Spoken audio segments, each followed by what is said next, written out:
Hello my dear student, स्वागत है आपके अपने यूट्यूब चैनल मार्क्स क्लासेस में। प्यारे स्टूडेंट, कैसे हैं? उम्मीद करते हैं कि आप लोग अच्छे होंगे, स्वस्थ होंगे, तंदुरुस्त होंगे और अपनी पढ़ाई को मन लगाकर कर रहे होंगे।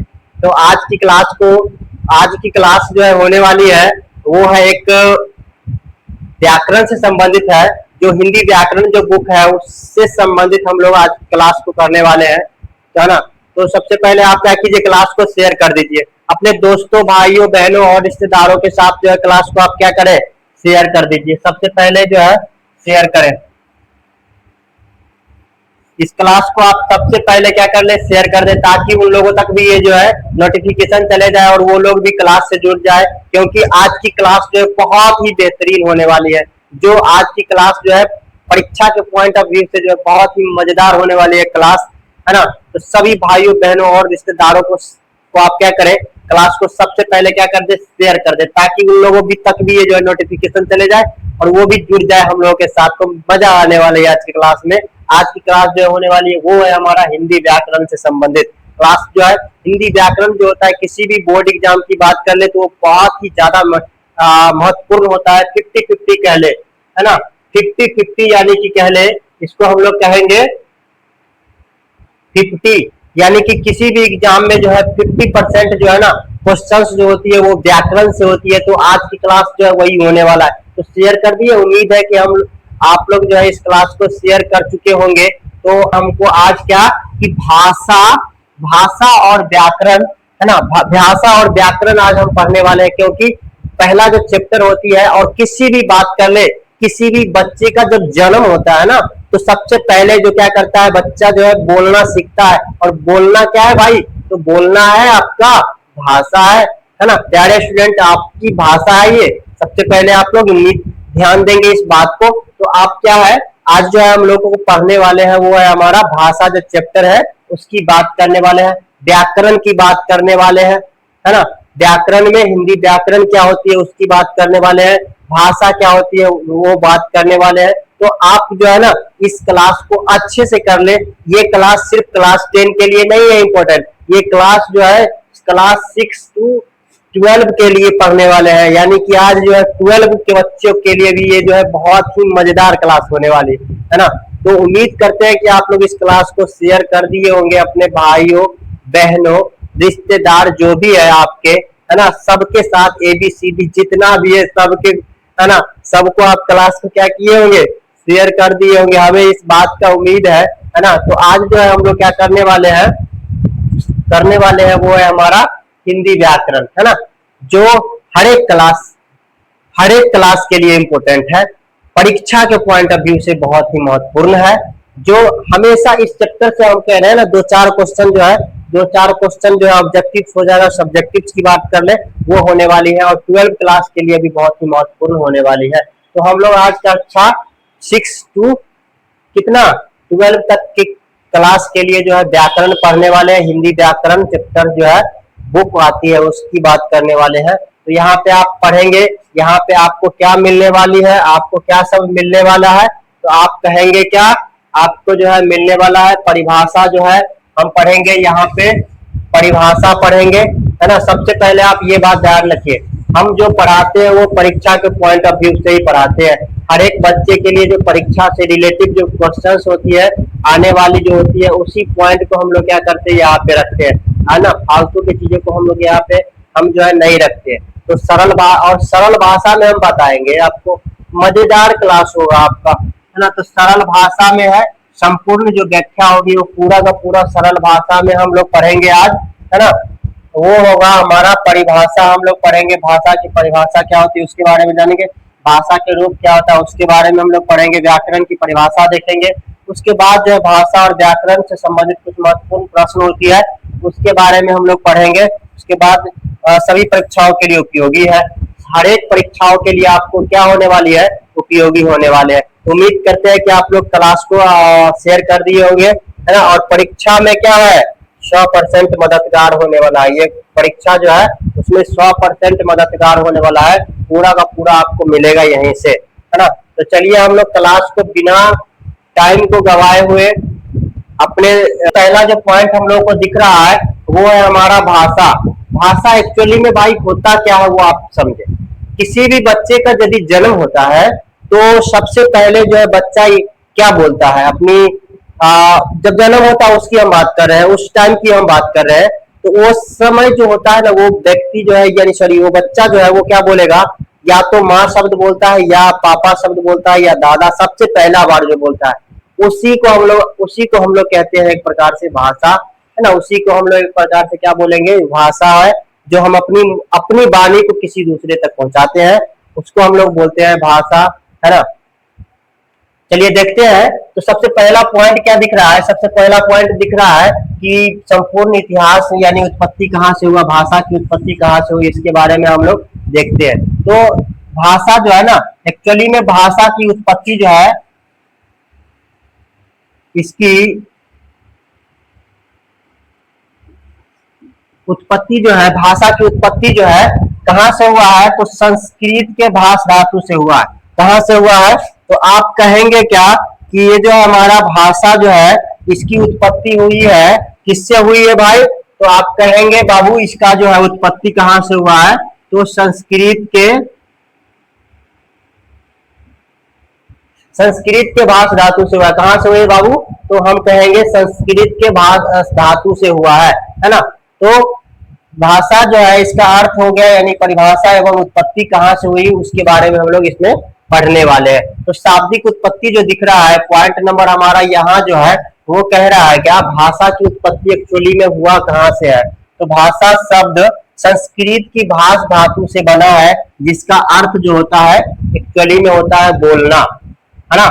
क्या कहेंगे, संस्कृत की भाष धातु से इसका क्या हुआ है, जन्म हुआ है। जैसे माता पिता से बच्चे का जन्म होता है ना, माता और पिता से दोनों क्या कहते हैं उसके बाद जो है उस बच्चे का जन्म होता है, उसी प्रकार से हम लोग कहेंगे क्या कि जो भाषा है उसका जन्म कहाँ से हुआ है, तो आप कहेंगे क्या संस्कृत के भाष धातु से हुआ है। क्या बोलेंगे आप, संस्कृत के भाष धातु से हुआ है। क्या कहेंगे, संस्कृत के भाष धातु से हुआ है ना। क्या बोलेंगे आप, संस्कृत के भाष धातु से हुआ है ना। जिसका जन्म हम कह सकते हैं, उत्पत्ति हम बोल सकते हैं, जो भी बोले वो संस्कृत के भाष धातु से क्या है, हुआ है। चलिए आगे हम लोग पढ़ते हैं। आगे हम लोगों को कह रहा है कि व्यापक परिभाषा। अब एक्चुअली में इसकी परिभाषा क्या होता है ना, इसकी परिभाषा क्या होगा, तो हम लोग कहेंगे, हम लोग बोलेंगे क्या कि इसका जो है उत्पत्ति तो देख लिए कहां से हुआ है, तो संस्कृत के भाष धातु से हुआ है।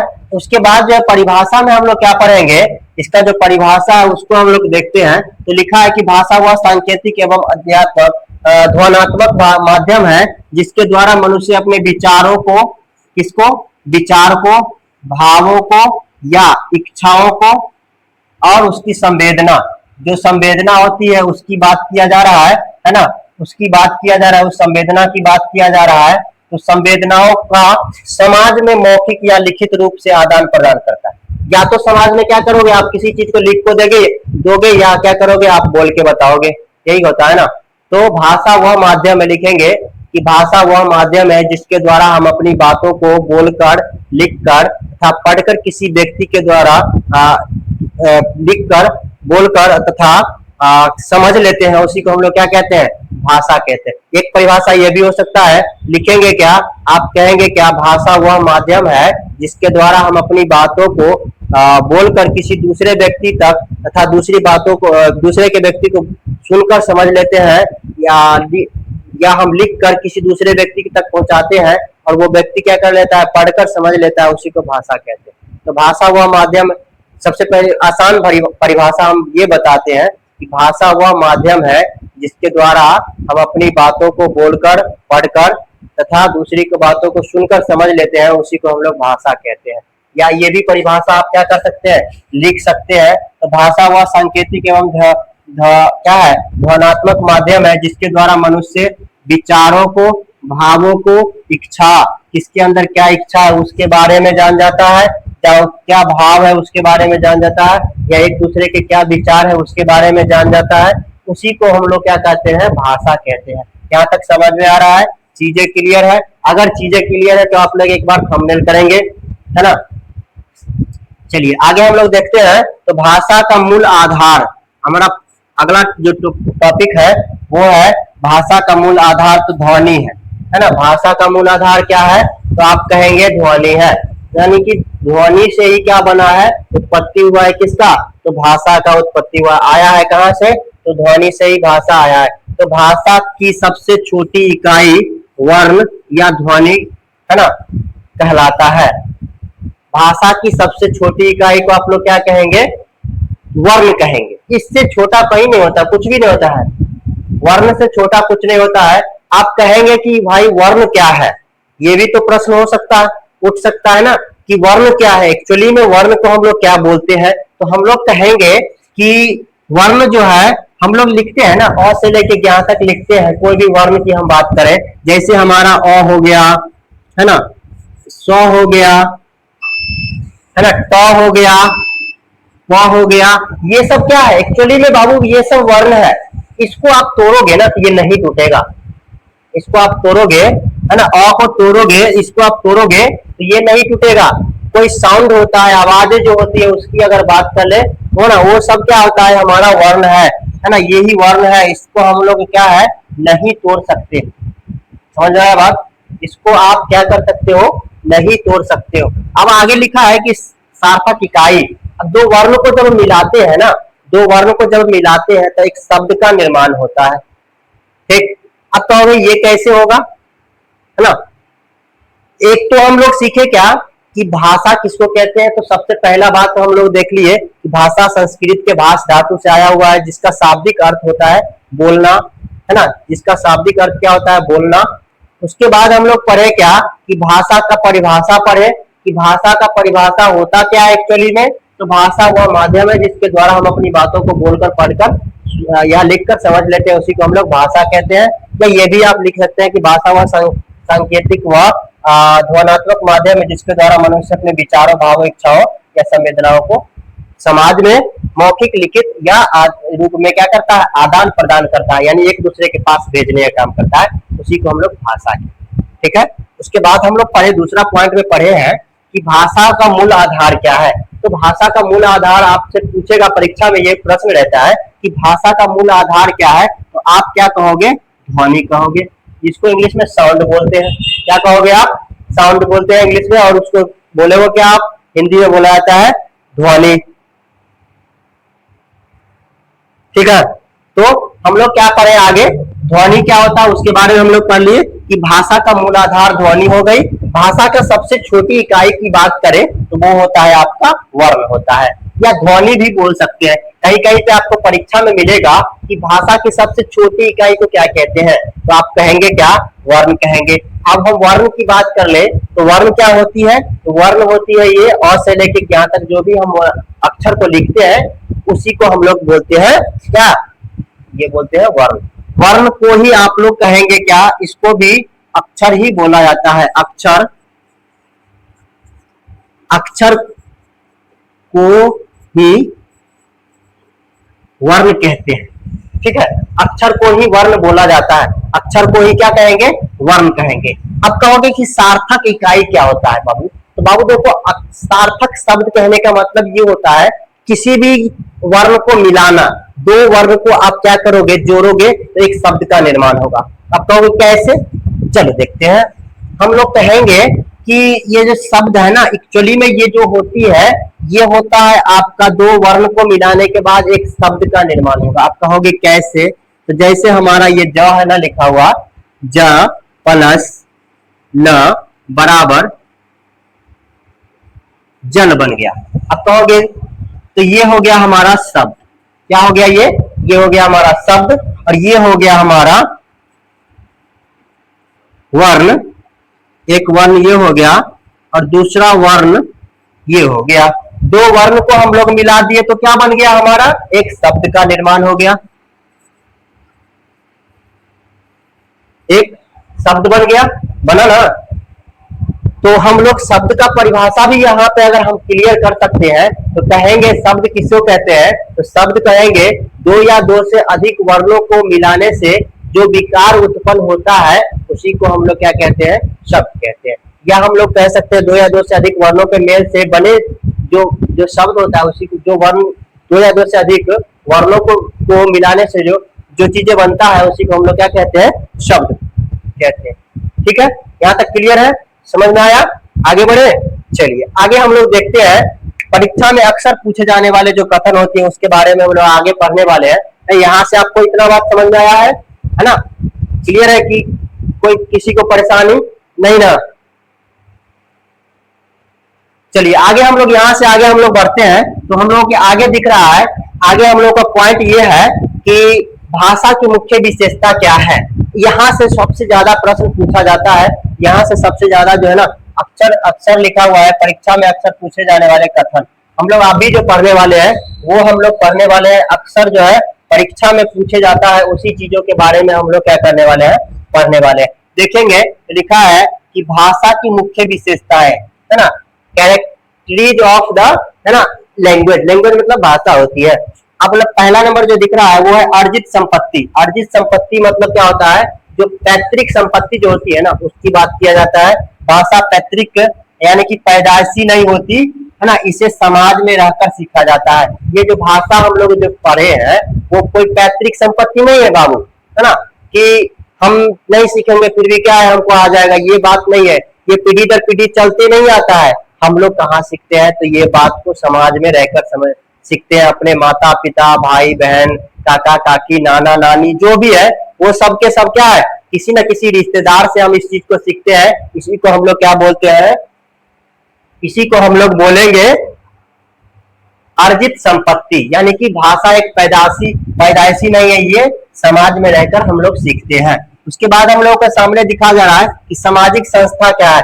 संस्था यानी कि भाषा का जन्म और विकास समाज में ही संभव है, यानी कि समाज में ही रहकर हम भाषा का चीजों को सीख सकते हैं। ठीक है, अगला पॉइंट हम लोगों को दिख रहा है वो है हमारा परिवर्तनशील। परिवर्तनशील कहने का मतलब क्या होता है, भाषा स्थिर नहीं होती, यह समय और स्थान के साथ बदलती रहती है। कोष पर क्या होता है, कोष पर क्या होता है, ये चीजें जो है बदलते रहती है ना। मतलब कहेंगे कि भाषा जो है, ये भाषा जो है हर एक स्थान पे बदलते रहता है। आप कहोगे कैसे बाबू, देखो कैसे, तो आप कहोगे जैसे मान लो कि हम जाते हैं एक राज्य से दूसरे राज्य चले जाते हैं। अब मान ले हम क्या है कि पंजाब में गए, पंजाब एक राज्य है। अब पंजाब में आप जाओगे तो वहां पे क्या स्थान, जैसे ही तुम मतलब क्या होता है, मान लेते हैं हम बिहार से चले गए कहाँ पे,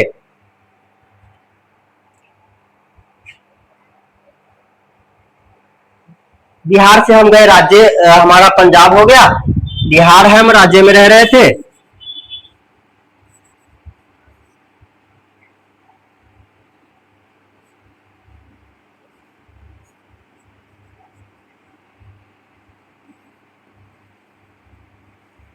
ठीक है, बिहार से हम क्या है पंजाब में चले गए और वहां पे जो है सो भाषा क्या होता है, वहां का जो है यानी कि स्थान बदला, हमारा स्थान बदल गया और समय भी बदला।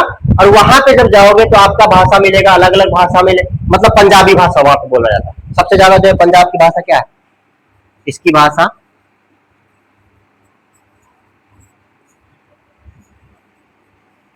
ठीक है, पंजाबी भाषा वहां पे मिलेगा। तो व्यक्ति वहां का क्या है, सबसे ज्यादा जो है ना पंजाबी भाषा को बोलेगा। तो यहाँ पे क्या हो गया, हम स्थान चेंज कर लिए, बिहार से चले गए किस राज्य में, यूपी में। अगर क्या कहता है पंजाब में गए, पंजाब में जाओगे तो पंजाबी भाषा वहां पे देखने को मिलेगा। उड़ीसा जाओगे तो उड़ीसा में उड़िया भाषा मिलेगा, गुजरात जाओगे तो गुजराती भाषा मिलेगा। इस प्रकार के हर एक राज्य का अलग अलग अपना अपना भाषा होता है, वहां पे जो है वहां के लोग बोलते हैं।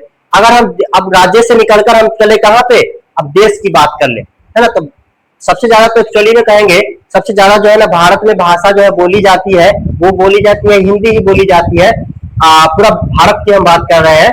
अगर हम दूसरा देश में चले जाए, यही को लेके हम कहें, यही यहाँ से जो है हम दूसरे देश की अगर हम बात कर ले, जैसे मान लेते हैं रूस चले जाएंगे तो वहां पे क्या मिलेगा, रूसी भाषा मिलेगा, है ना। तो इस प्रकार से क्या होता है, स्थान बदलने के बाद जो है समय और स्थान बदलने के बाद भाषा भी अलग अलग हो जाता है। उसके बाद लिखा है अगला पॉइंट हम लोग के सामने है मानक रूप। मानक रूप में क्या होता है, प्रत्येक भाषा अपना एक मानक व्याकरण और ढांचा होता है ना। इसके बारे में आप लोग पढ़ेंगे। कठिन से सरल की ओर, भाषा विकास हमेशा जटिलता से सरलता की ओर होता है। मतलब भाषा जो है उसका विकास हमेशा से किसके ओर होता है, तो कठिन जो है ना विकास जो है कठिन से यानी कि सरल की ओर होता है। हम कठिन से कठिन काम को हम लोग भाषा के माध्यम से सरल बना लेते हैं किसी भी चीजों को। हाँ, यहाँ तक क्लियर है चीजें, यहाँ तक समझ में आ रहा है। तो आगे हम लोग बढ़ते हैं, आगे हम लोग देखते हैं, आगे है हम लोगों का भेद। भाषा का क्या है, हम लोग आज जानेंगे भाषा का भेद, यानी कि भाषा के भेद के बारे में क्या होता है कि और ये जो है बहुत ही इंपॉर्टेंट है। ये पॉइंट जो है इसको आप लोग भी आई पॉइंट कर सकते हैं, इस चीज को आप नोट कर लो, है ना। आप लोग इस चीज को नोट कर लीजिए, ये जो पॉइंट होने वाली है वो बहुत ही इंपॉर्टेंट होने वाली, बीवीआई होने वाली है। क्योंकि जो है यहाँ से जो है ना भेद से परीक्षा में पूछता है क्वेश्चन ज्यादा, कि भाषा के कितने भेद होते हैं, है ना। तो भाषा के भेद के बारे में हम लोग कहेंगे कि भाषा के 3 को भेद होता है। भाषा के कितने भेद होते हैं, 3 को भेद होता है। 3 को भेद में आप क्या कहेंगे, पहला भेद हो गया मौखिक, दूसरा भेद हो गया लिखित, और तीसरा हो गया हमारा सांकेतिक। यानी कि भाषा के कितने भेद हो गए, तो भाषा आप कहोगे भाषा के 3 को भेद होता है। पहला हो गया मौखिक भाषा, दूसरा हो गया लिखित भाषा, और तीसरा क्या हो गया, तो सांकेतिक भाषा हो गया। आपका यहाँ तक समझ में आया बात। हाँ, आगे लिखा है अब भाषा के कुछ भेद है, तो भाषा के भेद और परिभाषा को हम लोग जानेंगे, और उसके बाद हम लोग क्या करेंगे, उदाहरण देखेंगे। परीक्षा में उदाहरण सबसे ज्यादा पूछा जाता है, ठीक है। क्या पूछा जाता है, तो सबसे ज्यादा जो है ना उदाहरण पूछा जाएगा कि भाषा जो है मौखिक भाषा है तो पत्र कौन सा भाषा हो गया, समाचार पत्र कौन सा भाषा हो गया, ये सब चीज क्या होगा वहां पे पूछता है, ठीक है। तो सबसे पहला नंबर जो भाषा है, भाषा के कितने भेद है, तो कहेंगे भाषा के 3 भेद होती है। पहला भाषा हो गया आपका मौखिक भाषा हो गई, दूसरी भाषा आपको लिखित भाषा हो गई, और तीसरी भाषा आपको क्या है, सांकेतिक भाषा। समझ में आया। चलिए आगे हम लोग देखेंगे इसके रूप, प्रकृति कैसी होती है, इसका उदाहरण, कुछ उदाहरण देख लेंगे, ठीक है। तो पहला जो हम लोग को दिख रहा है, भाषा के पहला जो भेद है, जो हम मौखिक भाषा है उसको हम लोग क्या कहेंगे, ये प्राकृतिक होती है, अस्थायी होता है, प्राचीनतम रूप, इसमें ध्वनियों का प्रयोग होता है ना। इसमें जो है मौखिक भाषा में, मौखिक भाषा क्या होता है, प्राकृतिक होता है, अस्थायी होती है, और प्राचीनतम होती है ना। इसमें जो है ध्वनि का क्या होता है, सबसे ज्यादा प्रयोग होता है। अब इसका परिभाषा हम क्या कहेंगे, इसका परिभाषा हम लिखेंगे, मौखिक भाषा का परिभाषा क्या लिखेंगे,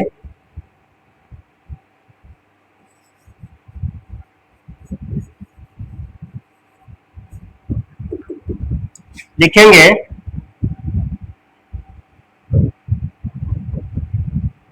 भाषा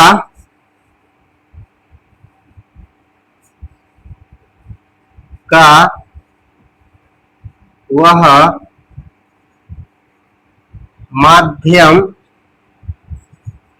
माध्यम जिसके द्वारा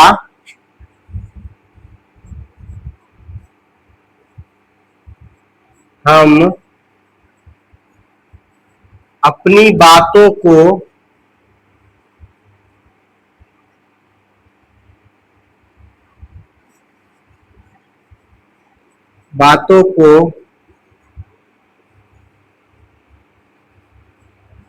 बोलकर किसी दूसरे व्यक्ति के पास, किसी दूसरे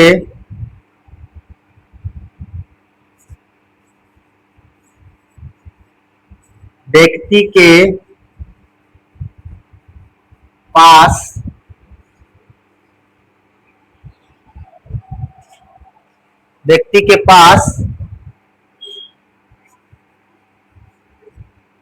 पहुंचाते हैं और है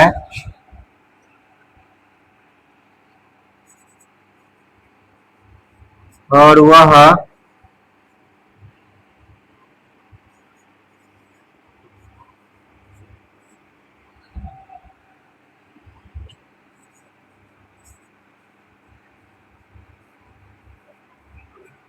सुनकर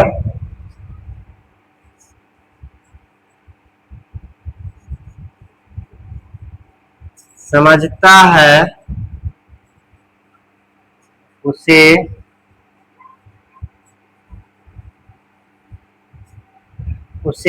मौखिक भाषा कहते हैं। ठीक है, उसे क्या कहेंगे? मौखिक भाषा कहते हैं। तो मौखिक भाषा का परिभाषा क्या कहेंगे कि मौखिक भाषा यानी भाषा का वह माध्यम है जिसके द्वारा हम अपनी बातों को बोलकर किसी दूसरे व्यक्ति के पास पहुंचाते हैं और दूसरा व्यक्ति क्या कर देता है, उसको सुनकर समझ लेता है। उसी को हम लोग क्या कहेंगे? मौखिक भाषा कहते हैं। ठीक है, समझ में आया बात? तो मौखिक भाषा का परिभाषा क्या हो जाएगा? जब हम अपनी बातों को बोलकर किसी दूसरे तक पहुंचाते हैं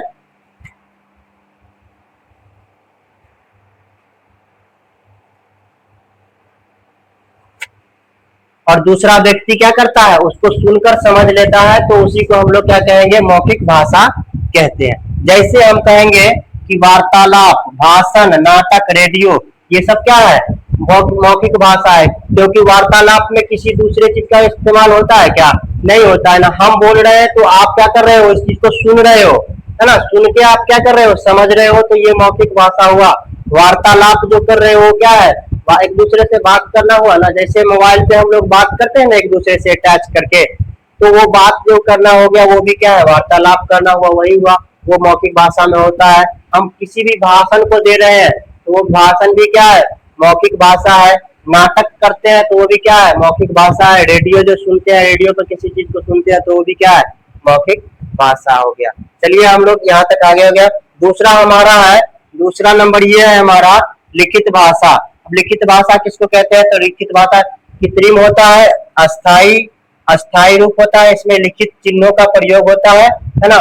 ये जो है मौखिक भाषा के बाद हम लिखित भाषा क्या कहेंगे? तो लिखित भाषा वह माध्यम है जिसके द्वारा हम अपनी बातों को लिखकर किसी दूसरे व्यक्ति तक पहुंचाते हैं और दूसरा व्यक्ति उस चीजों को पढ़कर समझ लेता है। उसी को हम लोग लिखित भाषा बोलते हैं। लिखित भाषा क्या कहेंगे? तो लिखित भाषा वह माध्यम है, लिखित भाषा वह माध्यम है जिसके द्वारा, भाषा का वह माध्यम है लिखित भाषा। इसका परिभाषा लिखेंगे, इसका परिभाषा लिखेंगे कि भाषा का वह माध्यम है जिसके द्वारा हम अपनी बातों को लिखकर किसी दूसरे व्यक्ति तक पहुंचाते हैं और दूसरा व्यक्ति उसको पढ़कर समझ लेता है। उसी को हम लोग क्या कहते हैं? लिखित भाषा कहते हैं। जैसे हो गया ग्रंथ, हो गया समाचार पत्र, हो गया संविधान हो गया, पत्र हो गया। ये सब हमारा क्या है? संविधान हो गया, पत्र हो गया, समाचार पत्र हो गया। ये सब हमारा क्या हो गया? ये सब हमारा हो गया लिखित भाषा हो गया। ठीक है, उसके बाद होता है तीसरा नंबर हमारा है, तीसरा नंबर जो है सांकेतिक भाषा है। इशारों या संकेतों के द्वारा इसका व्याकरणीय विश्लेषण संभव नहीं है। मतलब हम कहेंगे क्या कि ये जो है ना सांकेतिक, एक तीसरा नंबर जो भाषा होती है, ये तीसरा जो भाषा होती है आपको, वो होता है इशारों से बात करना, संकेतों के द्वारा। ये सब क्या होता है? ये ट्रक जैसे नहीं होता है। अब देखेंगे क्या, एक जो रोड पे होता है स्ट्रीट लाइट लगा होता है, बहुत सारा लाइट मतलब लाइटिंग होता है, वहां पे जो है ना कोई पुलिस वगैरह खड़ा नहीं रहेगा। उसमें जो इशारा सिर्फ जो है ना क्या कहता है, संकेतों के माध्यम से हम लोग क्या करते हैं, देखते हैं कि आगे हमको क्या कह रहा है, जाने के लिए कह रहा है कि रुकने के लिए कह रहा है। ये सब जो है ना सांकेतिक भाषा में आता है। और सांकेतिक यानी इशारा से जो बात करते हैं, वो संकेतों के द्वारा जो बात करते हैं वो हो गया, ये सब क्या हो गया? आपका सांकेतिक भाषा हो गया। जैसे ट्रैफिक पुलिस के इशारे, सीटी बजाना, संकेत, ये सब क्या है? सांकेतिक भाषा है। ये भाषा व्याकरण का तीसरा जो पार्ट है वो है आपका सांकेतिक भाषा। समझ में आया यहाँ तक? आगे बढ़े, चलिए आगे हम लोग देखते हैं। आगे हम लोग का है कि भाषा की विविध, है ना, भाषा जो है उसकी क्या होता है?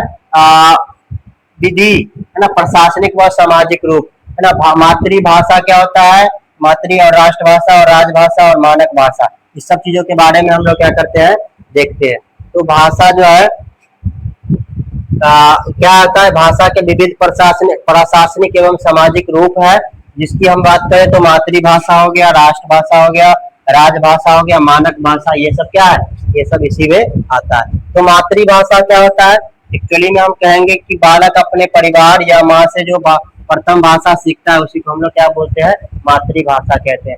जब बच्चा कोई जन्म होता है और अपनी माता के द्वारा सीखता है, जब जिस चीज को सीखता है, जहाँ की जो भाषा होती है, जहाँ पे जन्म होता है, उस भाषा को व्यक्ति अगर बच्चा सीखता है उसी को हम लोग क्या कहते हैं, मातृभाषा कहते हैं। उसी को क्या कहेंगे, मातृभाषा कहते हैं।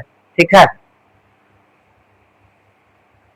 क्या कहेंगे आप, उसी को कहेंगे मातृभाषा। यानी कि बालक अपने परिवार या माँ से जो प्रथम भाषा सीखता है उसी को क्या कहता है, उसी को क्या बोला जाता है, तो मातृभाषा कहते हैं। ठीक है, चलिए आगे है हमारा राजभाषा। राजभाषा क्या होता है, देश के शासकीय और प्रशासनिक कार्यों, है ना, में प्रयुक्त होने वाले भाषा को हम लोग क्या बोलते हैं कि ये जो है राजभाषा होता है। और भारत की जो राजभाषा है वो है हिंदी है। अब हिंदी जो है इसलिए है क्योंकि जो है भारत में सबसे ज्यादा जो है हिंदी बोली जाती है, इसलिए भारत की भी भाषा क्या हो गई, ये हो गया हिंदी, मातृभाषा। ठीक है, राजभाषा भी हिंदी है और मातृभाषा भी हिंदी ही है। तो आप क्या कहेंगे कि राजभाषा क्या होता है, तो देश के प्रशासकीय एवं प्रशासनिक कार्यों में प्रयुक्त होने वाली भाषा भारत की राजभाषा है। और राजभाषा क्या होता है, आपका हिंदी है।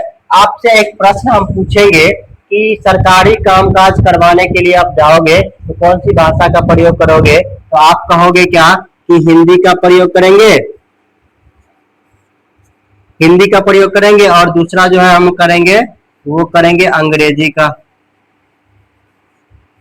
ठीक है, कोई भी सरकारी काम करवाने के लिए आप जाओगे ना, तो वहां पे आपको जो है या तो हिंदी में आपको निवेदन देना पड़ेगा लिख के, या तो आपको अंग्रेजी में देना पड़ेगा। यही दो भाषा में आपको क्या करना होगा, निबंध जो है यानी पत्र जो है किसी भी को देना पड़ेगा गवर्नमेंट के पास यदि देना है तो। इसीलिए हमारा राजभाषा की अगर बात करें तो राजभाषा जो है आपका हो गया हिंदी और दूसरा हो गया अंग्रेजी। ठीक है, समझ में आ गया। आगे बढ़ते हैं, हमारा है राष्ट्रभाषा। राष्ट्रभाषा क्या होता है, नेशनल लैंग्वेज क्या होती है, तो देश के बहुत संख्या अधिकांश लोगों के द्वारा बोली और समझी जाने वाली भाषा हमारा क्या हो जाएगा, राष्ट्रभाषा है। मतलब जिस भाषा को जो व्यक्ति जो है ज्यादातर बोलता है जहाँ की भाषा, उसको आप क्या कर दिया जाता है, वहाँ की जो है राष्ट्रभाषा होती है। तो ये भाषा आपकी क्या हो जाएगी, राष्ट्रभाषा हो गया। मानक भाषा क्या होता है, तो विद्वानों और शिक्षकों, है ना, शिक्षाविदों द्वारा स्वीकृति व्याकरण समस्त शुद्ध भाषा होता है। इसी को आप लोग क्या कहते हैं, तो मानक भाषा कहते हैं। यहाँ तक समझ में आ गया आपको। मातृभाषा क्या होता है, तो हम अपनी माता के द्वारा, माता या परिवार के सदस्य के द्वारा जो भी भाषा को, जो भी चीजें सीखते हैं उसी को हम लोग क्या बोलते हैं, हम लोग कहेंगे मातृभाषा इसको कहते हैं। और राजभाषा क्या होती है, और हिंदी भी, मातृभाषा भी अगर आपसे पूछे क्या होती है, तो जिस कहेंगे क्या, जिस स्थान पे जो बच्चे का जन्म होता है और माँ के द्वारा जो सिखाया जाता है उसी को कहा जाता है मातृभाषा। जिस स्थान पे जन्म हुआ है उस स्थान की हम बात करें। उसके बाद होता है राजभाषा। राजभाषा क्या होता है, तो प्रशासकीय या देश की जो प्रशासन जो लोग होते हैं जहाँ पे जो इस भाषा का इस्तेमाल किया जाता है उसी को कहा जाता है, उसको क्या बोला जाता है, राजभाषा कहा जाता है ना। भारत की सबसे जो है राजभाषा क्या है, तो आप कहोगे हिंदी है, क्योंकि हिंदी ही ज्यादातर यहाँ पे बहुलता है हिंदी की, इसीलिए हिंदी ही क्या होती है, राजभाषा है। और सरकारी कामकाज में कौन सी भाषा का प्रयोग किया जाता है, तो आप कहोगे हिंदी और अंग्रेजी का, है ना। ये परीक्षा में पूछा हुआ क्वेश्चन है कि सरकारी कामकाज करवाने के लिए किस भाषा का प्रयोग किया जाता है, तो आप कहोगे हिंदी भाषा का प्रयोग किया जाता है। ठीक है, समझ में आ गया इतना बात। चलिए आगे हम लोग यहाँ तक देख लिया राष्ट्रभाषा क्या है, जो ये बोल देख लिया है ना। मानक भाषा क्या है ये भी हम लोग देख लिया है ना। तो आगे जो है हम लोग देखते हैं, आगे जो हम लोग क्या पढ़ने वाले हैं अगले क्लास में। यहाँ तक आपको समझ में आ गया होगा, तो आप क्या कर लीजिए, इस क्लास को जो है अच्छे से बेहतरीन तरीके से जो है ना कर लिए होंगे, तो अपने दोस्तों भाई और रिश्तेदारों को शेयर कर दीजिए ताकि उन लोगों तक भी ये क्लास चले जाए। आज के लिए यहीं तक। हम लोग अगले क्लास में जब आएंगे तो अगले क्लास में हम लोग पढ़ेंगे बोली, उपभाषा और हिंदी का विकास कहाँ से हुआ है, उसके बारे में हम लोग अगले क्लास में, नेक्स्ट क्लास में पढ़ेंगे, है ना। तो आप हमसे जुड़े रहने के लिए आप क्या कर लें, आप हमसे जुड़े रहने के लिए आप क्या करें, क्लास जो है हमारा यूट्यूब जो क्लास चलता है, यूट्यूब पर जो क्लास चलती है वो है हमारा मार्स क्लास जो है यूट्यूब चैनल का नाम है। उसको आप हमसे जुड़े रहने के लिए क्या करें, इस क्लास को ये जो यूट्यूब जो चैनल है उसको आप सब्सक्राइब करें। अपने दोस्तों भाई और रिश्तेदारों तक शेयर करने के लिए, आप जब तक शेयर नहीं करोगे तब तक आपका कहाँ जाएगा, वो भाई बहन तक नहीं जाएगा। इसीलिए आप यूट्यूब क्लास जो है हमारा, यूट्यूब जो हमारी जो चैनल है मार्स क्लासेस, उसको आप लोग सब्सक्राइब करें और शेयर करें और लाइक करें, है ना। तब तक के लिए, आज के लिए इतना ही है। तब तक के लिए जय हिंद, जय भारत।